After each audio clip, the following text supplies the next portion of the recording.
करू काय सुचेना अश्रू कुणी पुसेना करू काय सुचेना अश्रू कुणी पुसेना हा तुझा बोला मला सोसवेना तू जीव प्राण माझे तू सर्व भान माझे तुझ्या एका हाकेसाठी झुरे जीव माझा आई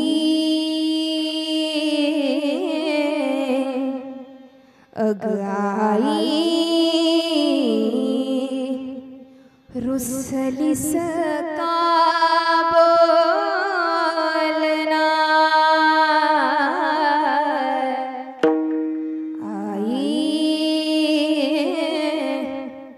अग आई रुसलीस का बोलना।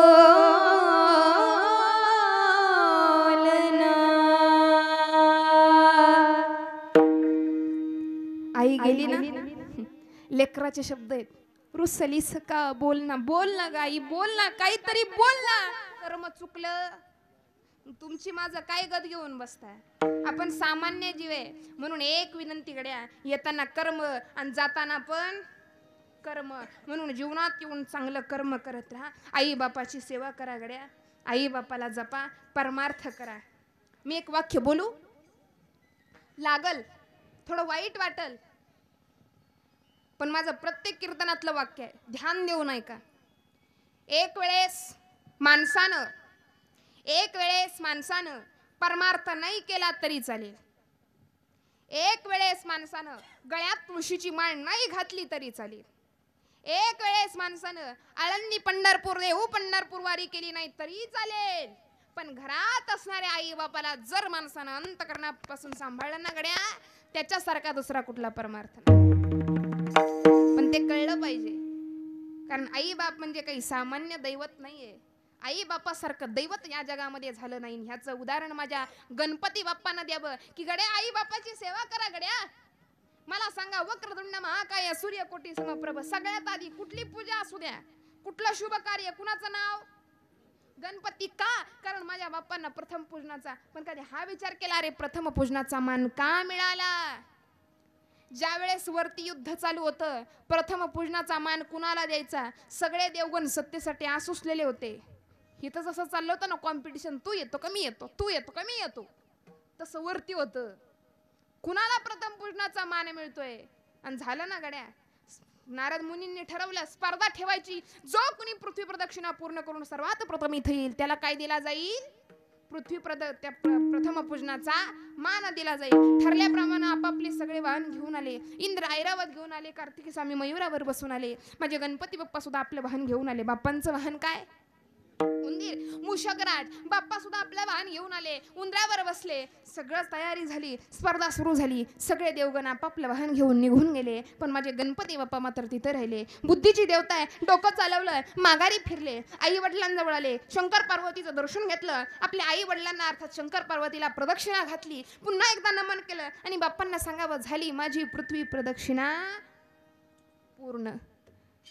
नारद महर्षींना प्रश्न पडला, अशी कशी पृथ्वी प्रदक्षिणा पूर्ण झाली? बाप्पांचं उत्तर ऐका गड्या. बाप्पा सांगतात, माझे आई वडील हेच माझ्यासाठी सगळी दैवत आहेत, माझे आई वडील हेच माझ्यासाठी सगळी तीर्थ आहेत, माझे आई वडील हेच माझ्यासाठी सगळं जग आहे. त्या ठिकाणी माझ्या गणपती बाप्पांना प्रथम पूजनाचा मान दिला गेला. म्हणून लक्षात ठेवा, बाप्पांनी सांगावं आई बाप्पासारखं दैवत ह्या जगामध्ये कुठंच नाही. कारण एक सांगते, जेवढं आई बाप आपल्यासाठी करतात, जगातला एक माणूस मला दाखवा गड्या तेवढे त्या माणसाने आपल्यासाठी केलंय. म्हणून एक माणूस दाखवा. अरे आई 9 महिने गर्भात सांभाळते, तेवढे वेदना सहन करते आणि मग तुम्हाला जन्माला घालते. हे आईचं झालं. पण तो बाप, अरे ज्या वेळेस आपण गर्भात राहतो ना तेव्हापासून त्याला भविष्याची काळजी पडलेली असते. मी सांगते ना, आई आपल्या एक वेळच्या जेवणाची चिंता करते, पण तो बाप आहे ना आपल्या आयुष्यभराच्या भाकरीची तरतूद करणारा बाप असतो. म्हणून त्या बापाला कधी विसरू नका. बाप करी जोडी लेकराची ओढी, आपुली करवली वाळवणे, आपुली करवली वाळवणे. बाप करी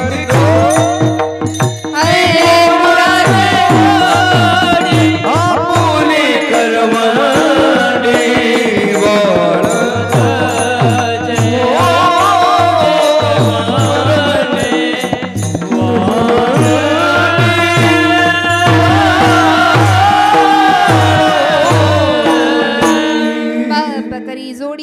लेकराचे ओढी आपली करवंडी. आपल्या पोटाला चिमटा घेऊन लेकरांचं भागवणारा बाप आहे, त्याला बाप म्हणायचं नाही बाप. म्हणून या आई बापाचे उपकार फार मोठे. काय केलं आई बापाने? तयांच्या प्रसादे पावलो या जगारे, जन्माला घातलं. त्या आईने एवढ्या वेदना सहन करून एवढा जन्म दिला, पर त्याच्यावर थांबली नाही ती. बाप त्याच्यावर थांबला नाही. अख्ख्या आयुष्यभराची चिंता त्या बापाने गर्भात असल्यापासून चालू केली. त्या आईनं हा विचार केला, अरे ज्या परिस्थितीत मी जगते, ज्या परिस्थितीत अख्खं घरदार जगते, त्या परिस्थितीमध्ये माझ्या मुलानं जगू नये. म्हणून त्या ठिकाणी आई बापानं तेव्हापासून कष्ट करायला चालू केलं. त्याला म्हणायचं आई बाप, की जे जन्माला घालतात, नवे नवे ह्या जग दाखवतात, नवे नवे ह्या जगामध्ये चालायला शिकवतात. की जे फक्त जन्मालाच घालत नाही, तो जोपर्यंत श्वासात श्वास आहे तोपर्यंत लहानाचं मोठं करतात. आज तुम्ही जगात उदाहरणं पाहिली असतील. एखादी मुलगी, एखादा मुलगा अपंग असतो, काही हालचाल करता येत नाही. अरे त्याच्याकडून काही मिळत सुद्धा नाही आयुष्यभर आई बापाला, पण तरी सुद्धा ते आई बाप त्यांच्या श्वासात श्वास असेपर्यंत त्या अपंग लेकराला सांभाळतात. काय मिळणार आहे त्या अपंग लेकराकडून? उलटा त्याचा त्रास आहे जीवाला, तरी सुद्धा त्याची सेवा करायची सोडत ते आई बाप आहेत. म्हणून संत सांगतात, तयांच्या प्रसादे पावलो या जगा लहानाच्या अंगा. आज याच घराचं उदाहरण घेऊन चला. 2 मुलं शेती करतात, एक मुलगा पुण्याला असतो. विचार करण्यासारखी गोष्ट. एकटी माऊली आहे, या माऊलीने या संसाराचा गाडा हाकलेला आहे मायबाप. आज 3 लेकरं, एक मुलगी आहे, मुलीचं लग्न, मुलांचे लग्न, अनेक गोष्टी समोर, अनेक प्रश्न उभे असतात. पण एक सांगू का, आई ही दिसताना किती दुबळी दिसली, किती जरी अशी दिसली ना, तरी आई म्हणून तिच्याकडे फार मोठी ताकद असते माईबाप. अख्ख्या घराचा सांभाळ करण्याची ताकद त्या आईमध्ये असते. एकटी जरी असली, अरे तो बाप आधार देत असतो, तो बाप कमवून आणत असतो. आणि त्या प्रत्येक कमवलेल्या पैशाचा तुकडा ही फक्त लेकरांसाठी खर्च करणारी आई असते. म्हणून आई बापासारखं दैवत ह्या जगात नाही. आणि एवढं सगळं लहानाचं मोठं करणं, जन्म देणं, नवे नवे विचार करण्यासारखी गोष्ट ह्या जगामध्ये आपल्याला समोर आणणं, व्यावहारिक ज्ञान देणं. आणि मला सांगा, आज एखादा बिझनेसमॅन मोठा झाला, आज बिझनेसमॅन जाऊ द्या गड्या, आज मी एक कीर्तनकार म्हणून या ठिकाणी तुमच्या पुढे उभी आहे. आज या ठिकाणी फक्त माझ्या एकटीचे कष्ट या ठिकाणी नाही आहेत, माझ्या आई वडिलांनी त्यांच्या आयुष्यामध्ये माझ्यासाठी भरपूर कष्ट घेतले आहेत. म्हणून आज तुम्हाला या ठिकाणी मी उभी दिसते. म्हणून लक्षात ठेवा, आपल्याला चांगल्या मार्गाला लावणारे आई वडील आहेत, मोठे करणारे आई वडील आहेत, जन्माला घालणारे आई वडील आहेत. म्हणून ते जर नसते तर आपलं काहीच झालं नसतं. कोण सांगताय? अभंगाचं 3रं चरण. विद्या शिकवणी लाविले या मार्गा, विद्या शिकवणी लाविले या मार्गा.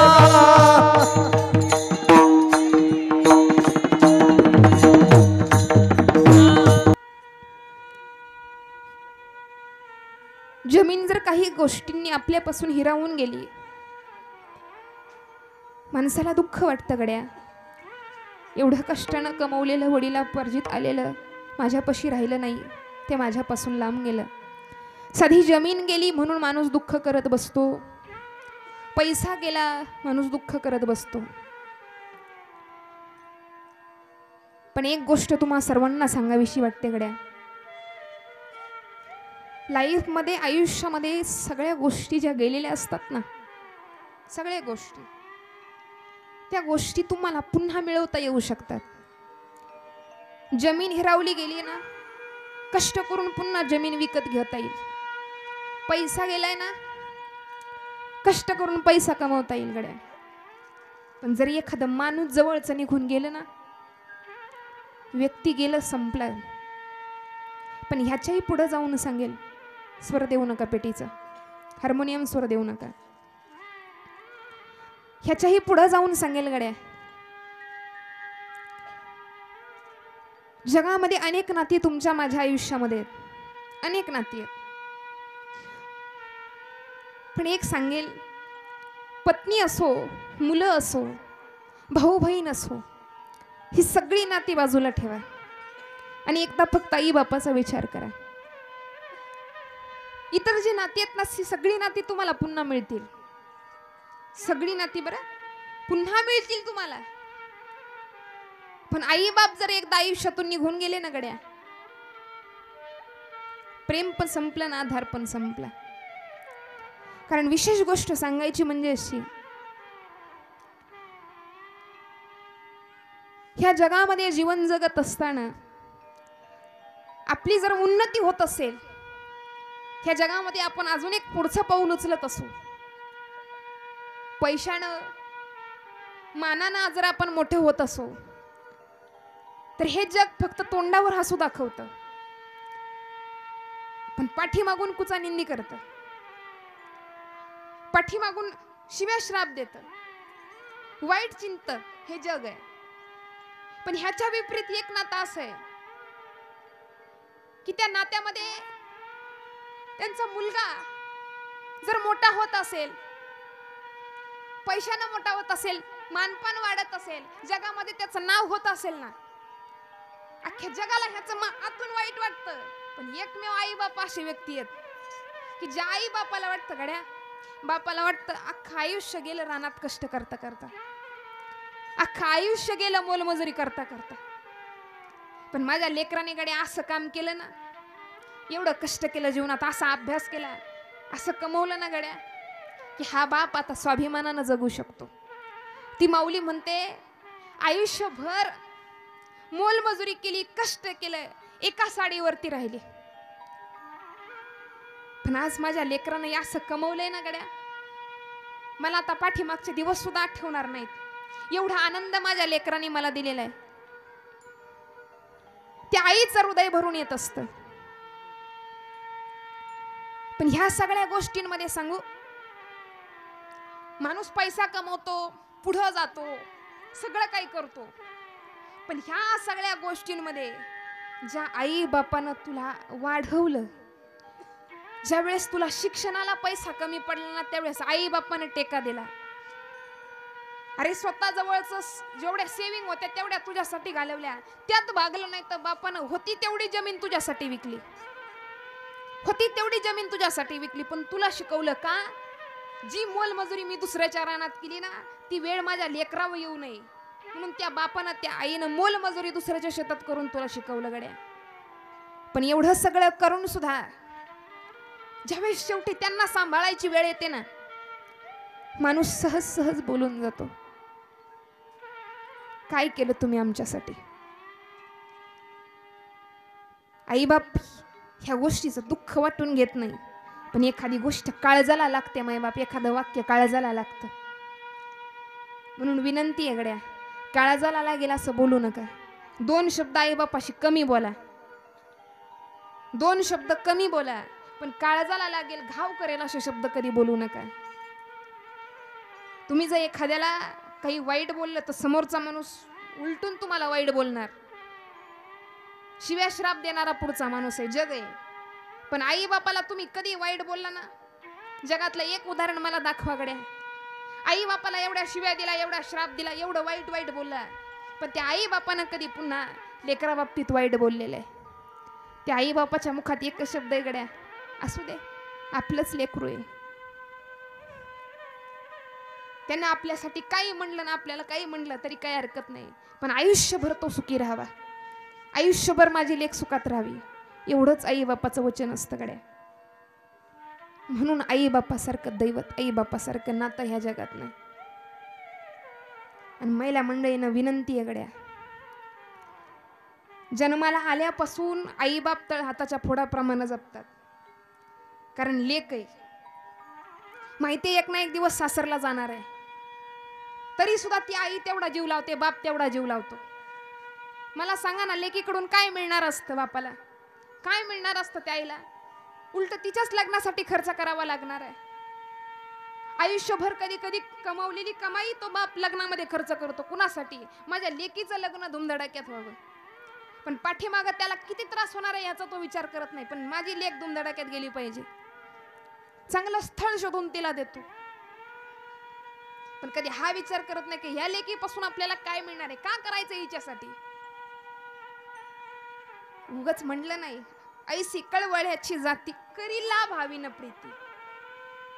काय मला सांगा ना, एखादं लहान लेकरू आहे, घाण करतं, बिछाना ओला करतं, पण ह्या सगळ्या गोष्टी करत असताना मायबाप विचार करा, कधीतरी ती आई म्हणते का गड्या मी तुझी एवढी घाण काढली, तुझ्यासाठी रात्र रात्र जगले, तुझ्या ओले बिछाण्यावर मी झोपले आणि चांगल्या जागेवर तुला झोपवलं गड्या, पण तूही मला असंच म्हातारपणात सांभाळलं पाहिजे. आई काय म्हणते माहितीये का? आई म्हणते कसं असू दे, तिकडे सांभाळ नाही तर नको सांभाळू, पण मी माझं कर्तव्य पार पाडणार गड्या. ते आईचं काळीज आहे. आई म्हणते गड्या, ज्यावेळेस लेक म्हणतो आम्हाला तुझ्यापाशी राहायचं नाही, आई म्हणते साईटला राहा पण खुश राहा गड्या. तुझ्या जीवनामध्ये आनंद असू दे, तुझी लेकरं बाळ सुखात असू दे. ही आई आहे, तो बाप आहे माय बाप. पण हीच आई ज्यावेळेस जाते का ना, एखादी तरुण मुलगी आणि त्या तरुण मुलीच्या आयुष्यातून आईनं जाऊ द्या गड्या. त्या तरुण मुलीला विचारा जीवनामध्ये किती संकट येतात. महिला मंडळ, मला अजून त्या गोष्टीचा अनुभव नाही गड्या, पण तुम्ही त्या काळातून गेलेला आहात. जर आपली आई गेली, आपण माहेरी आलो आणि माहेरी आल्यानंतर ज्या काही हितगुजाच्या गोष्टी असतात, ज्या अंतकरणातल्या गोष्टी असतात, त्या आपण इतरांना नाही सांगू शकत. आपण बापाला असं कधीच म्हणू शकत नाही, दादा बाबा अहो अख्खं आयुष्य गेलो सासरच्यांचं करता करता, पण कधी कुणी माझा विचार करत नाही. आईनं अंघोळ घातलेली भरपूर दिवस झालं, अजून परत कुणी माझ्या पाठीला हात लावला नाही, माझी पाठण घासून द्याल, ही गोष्ट आपण बापाला बोलू शकतो.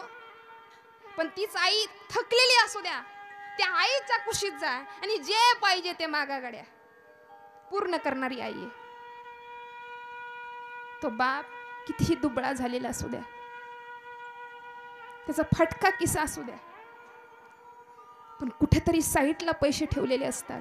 ज्यावेळेस लेक दारात येते ना, त्यावेळेस तो बाप कुणाला नाही सांगत, तो साईटला ठेवलेले पैसे हातात घेतो आणि गुपचूप लेकीच्या हातात देतो, नाही तर नातवंडाच्या हातात ठेवतो आणि सांगतो गड्या कुणाला सांगू नको बरं, तुला काय घ्यायचंय, तुला साडी घे, पोरांना खायला नाही, काय करायचंय ते कर. तो बाप आहे. पण हाच माहेरचा आधार ज्यावेळेस तुटतो ना, आई निघून जाते ना, बाप निघून जातो ना, संपलं गड्या माहेर. भावानं भाऊजाईनं किती जीव लावू द्या, किती जपू द्या, पण आई बापाची सर नाही ना येऊ शकत.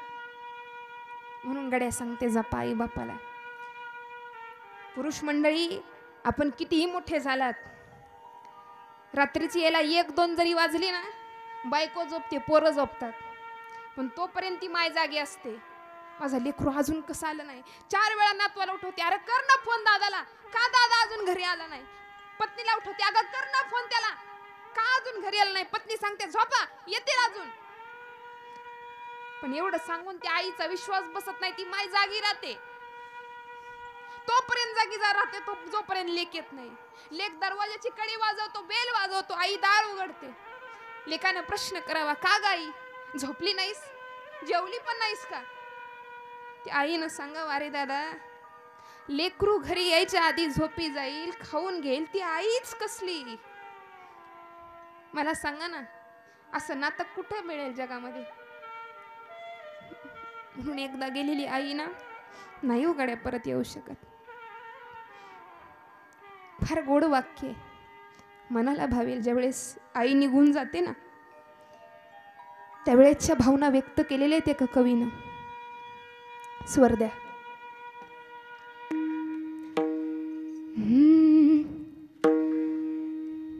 करू काय सुचेना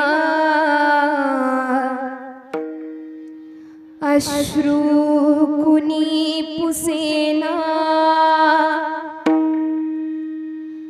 करू काय सुचेना अश्रू कुणी पुसेना हा तुझा बोला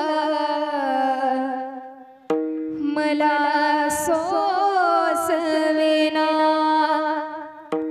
तू जीव प्राण माझे तू सर्व भान माझे तुझ्या एका हाकेसाठी झुरे जीव माझा आई अग आई रुसलीस का बोलना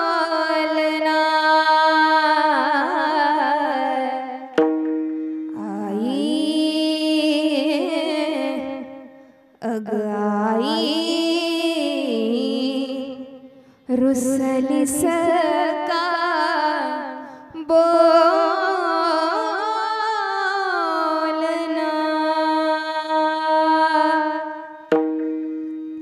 आई गेली ना, लेकराचे शब्द आहेत.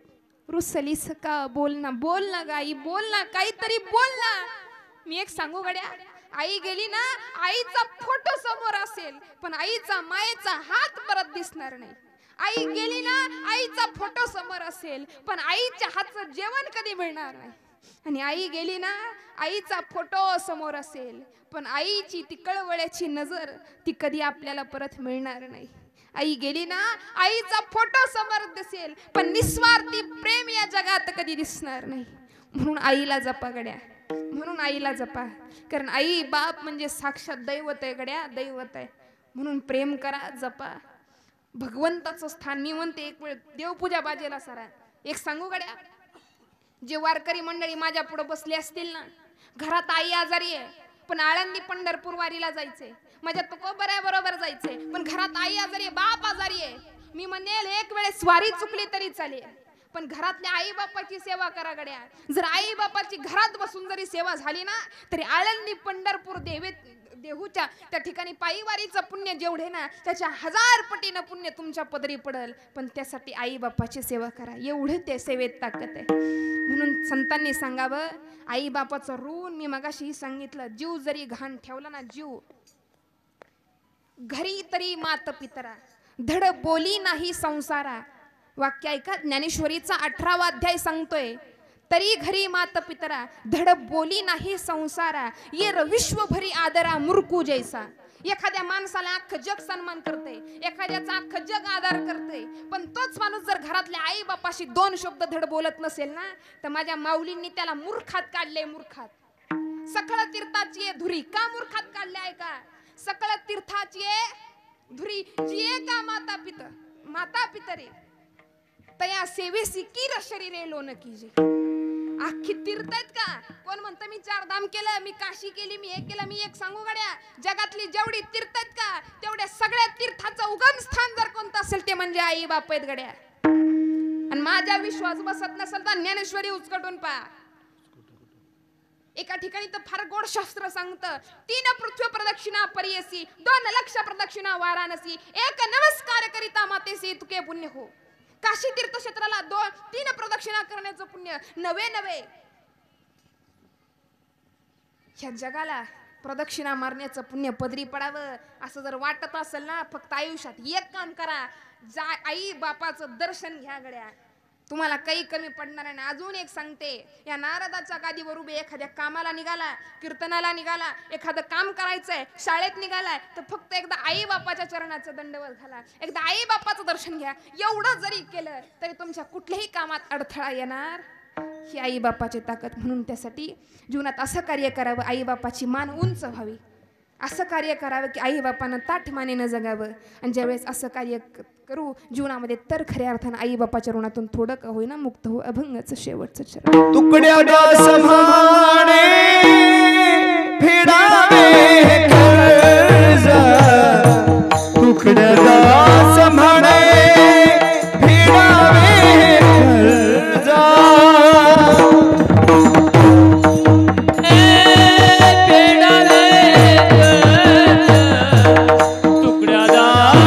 आणि ज्यांनी आज या संपूर्ण कार्यक्रमाची शूटिंग केलेली आहे, हा कार्यक्रम इथून पुढं तुम्हाला कधीही ओम साई यूट्यूब चॅनल ओम साई क्रिएशन या यूट्यूब चॅनलवरती तुम्हाला पाहायला मिळेल. ते म्हणजे आमचे ओम साई क्रिएशनवाले शूटिंगवाले दादा असतील, खूप गोड आमचे खरात दादा असतील, त्यांचंही मनापासून आभार मानते. आणि महत्त्वाचं म्हणजे एक खास गोष्ट सांगायची म्हणजे अशी की ज्यांनी यांचा चॅनल अगदी थोड्या दिवसापूर्वी चालू झाला होता, अगदी कमी वेळेमध्ये ज्यांनी उत्तुंग असं नाव कमवलं, नवे तर फक्त भारतच नाही तर भारताच्या बाहेरही देशामध्ये हा चॅनल गाजलेला आहे. म्हणून खऱ्या अर्थ त्यांच्यासाठी एकदा जोरदार टाळ्या झाल्या. हा कीर्तन सोहळा तुम्हाला ओम साई क्रिएशन या चॅनलवरती पाहायला नक्कीच मिळेल. त्याबद्दल त्यांचंही आभार. ज्यांनी गोड